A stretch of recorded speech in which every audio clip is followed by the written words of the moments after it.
ஒரு அழகான காட்டுல ஒரு குட்டி முயல் ஒரு பெரிய மரத்துக்கு கீழே சுகமா தூங்கிட்டு இருந்துச்சு. அப்போ தடார்னு மரத்துல இருந்து ஒரு பழம் கீழே விழுந்துச்சு. அதை என்னன்னு கூட பார்க்காம முயல் பயந்துடுச்சு. ஐயோ, உலகமே வெடிக்க போகுதுன்னு கத்தி காட்டுல இருந்த எல்லா மிருகங்களையும் பயப்படுத்துச்சு.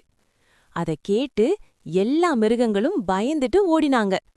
ஆனா சிங்கம் மட்டும் நின்ன அமைதியா கேட்டுச்சு. முட்டாள் முயலே, என்னாச்சு உனக்குன்னு. அப்போ முயல் நடந்ததையெல்லாம் சிங்கத்துக்கு சொன்னுச்சு. சிங்கம் சிரிச்சுக்கிட்டு, வா, நாம போய் அந்த இடத்த பாப்போம்னு சொல்லி முயலை கூட்டிட்டு போச்சு. பயந்துகிட்டே முயல் அந்த இடத்துக்கு போய் காட்டுச்சு.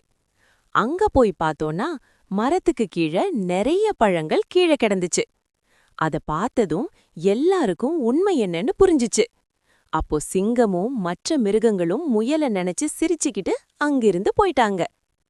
கதை சொல்லும் பாடம்: யாரு பேசினாலும் அத உடனே நம்பக்கூடாது.